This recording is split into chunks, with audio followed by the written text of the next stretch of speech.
ফাতেমার চোখের মধ্যে পানি ঝরতেছে। নবী জিজ্ঞেস করে, ফাতেমা রে, কেন এইভাবে কান্দো? আমার নাতিরা কই? দুই নাতি না দেখলে আমার শান্তি লাগে না।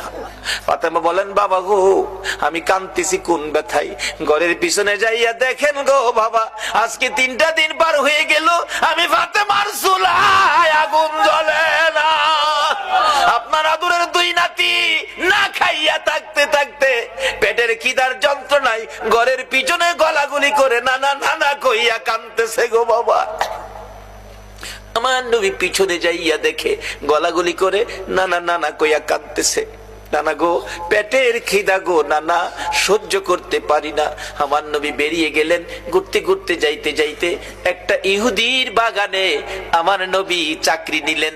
কুয়ার থেকে পানি উঠাবেন, গাছের গোড়ায় পানি দিবেন, পানি উঠাবেন, 1 বালতি পানি 8টা, 1 বালতি পানি 3টা করে খেজুর, এইভাবে 8 বালতি পানি উঠাইয়া হাসাইন হুসাইনের মায়ায় আমার নবী বাগানে চাকরি পর্যন্ত নিয়েছে। এই ভালোবাসার হাসাইন হুসাইনে কষ্ট পাবে, এই কাজ আপনারা কইরেন না। আমার নবী 8 বালতি পানি উঠাইয়া 9 বালতি পানি বুড়াইয়া টান দিলে রশি ছিঁড়ে বালতি কুয়ার ভিতরে পড়ে গেছে। ইহুদি দৌড়াই আসছে, পানি উঠাও পানি উঠাও। রশি ছিঁড়ে বালতি পড়ে গেছে, কি দিয়ে উঠাবো? ছিঁড়ে গেছে। হাও না, তুমি ছিঁড়ে ফেলছো। আমার নবীরে কয়, নবী বলে ছিঁড়ে ফেলছে। আমার নবী বলেন, ইহুদি রে, আমি ছিঁড়ি নাই, ছিঁড়ে পড়ে গেছে। এই পর্যায়ে 1 কথা 2 কথা রাগ হইয়া নিষ্ঠুর